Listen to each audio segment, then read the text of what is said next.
So recently Drew Gooden, popular commentary YouTuber, revealed in his newest video that him and a couple of his friends had been working together and put out a full-length album. And as someone who's a pretty big fan of him, I had no idea that they had put this project out, even though it's like a year or two old at this point already. So I wanted to see how the project actually turned out. So I went ahead and listened to it, and I want to give some of my thoughts about how the album is, and if I think it's good or not at all. And a bit of a spoiler alert, I think it is. So we'll go ahead and break down what I think this album does well and kind of some of the music theory stuff behind it, so maybe you can incorporate it into whatever you're working on as well. So let's go ahead and take a look at it. So the first thing that this album does is it has a great way of keeping the pace moving. It never really feels like there are any lull points that really slow down or take the energy away.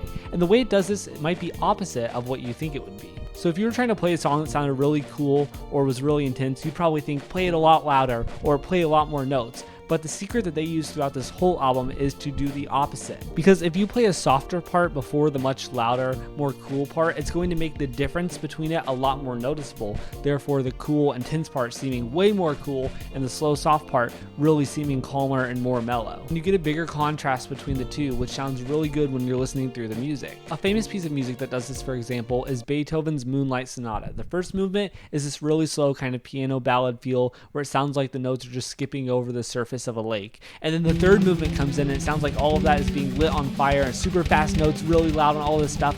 And you wouldn't get that contrast if you didn't have the first part to have the context for it. If the first movement was just as fiery and intense as the third movement, it would be way less noticeable than having this big change that happens going from the first to the third. Or another way that you could think about it if you don't know Beethoven's Moonlight Sonata is think about like this shade of red right here. It's a nice shade of red, but let's say I wanted to go to a more intense shade of red. Well, maybe I can increase the saturation, maybe darken the red a little bit more, but the difference between this red and this red really isn't that big of a difference. But now if I switch to a completely different color, so maybe start with like this shade of blue, and then go back to our shade of red, now the contrast looks completely different and you can really feel the difference between the two colors. And it's the exact same idea with the music. When you have a part that sounds really epic and you want to go to a part that sounds even more epic or more cool, and you try and just play louder or play more notes, you're basically changing the red shade to a darker shade of red. But when we go from a slower, more calm part, it's like starting with the shade of blue, and then we move into the epic cool part, and then we go to red, and we can see the contrast and really appreciate both of them in their full regard. And while listening through this album, they use this all the time, and it sounds super good and really helps to keep the momentum flowing throughout the whole thing. There are never really any lull spots throughout it. You might think that these slow spots kind of would kill the energy, but it really just helps give you a slight little break before going into a cool part, which gets you all ready for it again. And then while listening through the album, another thing I noticed that they did a lot was this use of call and response between the melodic ideas throughout the song. But what does any of that mean? Well, call and response is when one person calls and the other one responds. Okay, no, but actually it's where you have one little phrase or motif that's kind of played on the one end and then a response to it that kind of mirrors it in a way. Usually like the first phrase or the call kind of has this movement of going upwards, and then the response kind of has this movement of going downwards, like on the notes of the staff. The way that you can think about this idea of call and response actually mirrors the way that we talk. If you ask a question, you normally go up in tone at the end of the sentence. But if you're making a statement about something, your tone or pitch tends to go down at the end to signify that it's a statement. For example, I could talk about Luigi back there, and I could say Luigi's pretty cool, and having the tone go up makes it seem like a question. Or if I say Luigi's pretty cool, going down, it makes it seem like it's a response. So the idea of call and response is having a phrase that kind of goes up and feels unresolved, kind of setting up an idea of a question, and then another phrase that has this feeling of going down and more resolved, and that kind of acts as a statement. And they use this throughout pretty much all of the songs, and if you pay attention to the different guitars between the different ears, if you're wearing headphones, you'll really notice them doing it a lot, and it creates a great effect. But I want to break down a little bit more so you can see exactly what I'm talking about, and we're going to look at the first song because there's a great example of it. There's also less guitar and stuff going on, so it's easier to pick out the parts and really hear what's going on. So the first thing that we hear when we put on the first song is this main central guitar in the middle. Now they use a lot of panning throughout this song, so it'll make an instrument sound like it's more on the right side of you or more on the left side. So that's what I'm talking about when I'm saying like on the left or on the right, just how it sounds in the headphones. But the first guitar sounds right in the center, and as it kind of plays the main riff that all the other instruments will sit on, we hear on the right side the main guitar with this slow kind of melodic phrase, and you can hear how unresolved it is. Take a listen to it.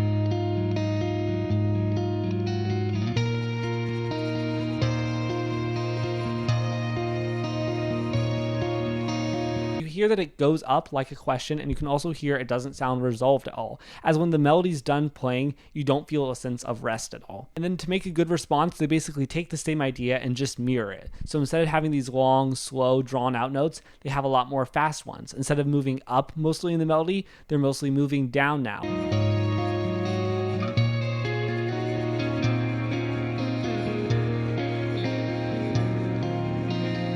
You can also hear how much more resolved the second one sounds when it's done playing through. After the second one finishes, the first melody plays again, and then the second one plays again as well. But then they start to overlap them, and this is where you really get a beautiful feeling for the call and response that they use throughout the entire album. Since they're basically mirrors of each other, they're not fighting for the same space at all. Since the one melody is moving slow and has these long drawn out notes moving upwards, you can easily pick that out, but you can also pick out the second melody that's moving faster and kind of sweeping downwards. The two melodies don't really have an overlap to them, so you can easily pick them out, but they're also made to work really well together, and they have a nice contrast that they build up as well. And then with the main central guitar as well, it really fills out the whole sonic area that we're listening to. And then as all of this builds up and comes together, the bass and drums come in more, it bleeds perfectly into the second song, which just launches us right into it. And again, that was kind of the thing we were talking about earlier, having the slow part slowly build into a more epic, intense moment. And you wouldn't have all that if you didn't have that nice build up. And now that I've pointed out this idea of call and response, if you listen through the album, you will hear it in like all of the songs. Now some of them will be a little bit harder because there's a lot more guitar and production stuff going on, but if you listen to it, you'll definitely notice it. That was the other thing I want to point out about this album, is that the production is done really well. If you've never worked on kind of a music production side of things, you can know that there are so many things that you have to get just right for it all to sound basically normal. And if even one of them's off, it basically makes the song completely unlistenable. But throughout the entire album, like, everything was done very well. There aren't any like weird timing things or weird volume spikes, anything like that. Everything sounds really good together, and it all blends together nicely as well, which if you've worked on any of that stuff, you can know is very, very tedious and time consuming to get right. But they actually put in very good effort to make sure that it all sounds really good together.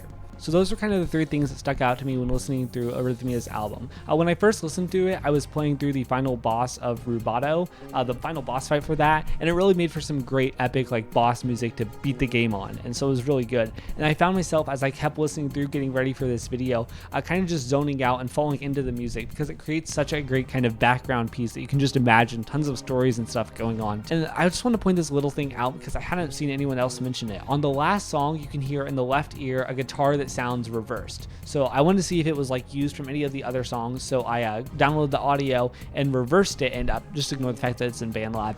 And when I played it back, you can hear that the guitar in the left ear no longer sounds reversed, but now the guitar in the right ear does. And listening to the guitar in the left ear, I really didn't notice it being taken from any other piece throughout the song. I might just not know the guitar pieces that well enough to notice it, but I wanted to point this out to see if anyone else had picked up on it or know like where they got this idea from, or if it's just a completely new guitar riff that they put in just for this song and decided to reverse it because it sounded cool.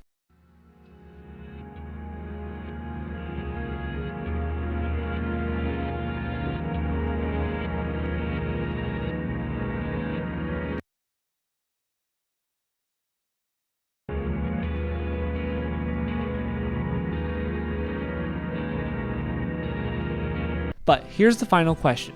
Did Drew Gooden and his band Eurythmia actually make a good album? I would say yes, I think so. They have a really good use of call and response to fill out the melodies and kind of create out this world, and they also use slow moments going into the big moments to help the momentum keep going. And the production and guitar sounds throughout all of it sounds super good. If you want to listen to the album but you haven't listened to it yet, I'd recommend listening to the first two songs at the start. If you like those two, you'll just like the rest of the album because pretty much all of them have that same kind of feel. But if you don't really like the first two, then maybe this album is just not quite your taste. And that's okay if it's not, but at least you gave it a try to see if you'd like something new. So hopefully we get to see some new stuff from the band soon. If you like this type of video where I kind of break down the music stuff that's going on, maybe I could do that for one of their new pieces. This is the third time I'm recording this video. The first time I recorded it, I messed up the audio and it sounds like I'm in the echo chamber.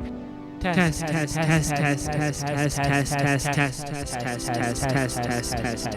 the second time I recorded it, I accidentally used the built-in laptop microphone, so it sounded completely awful. Hopefully this is the last time and I don't have to do it a fourth time, but if you're seeing this, that means it was a success. Anyway, that's pretty much all I've got for Drew Gooden's album. You can go listen to it if you want, or you can just watch another video on here.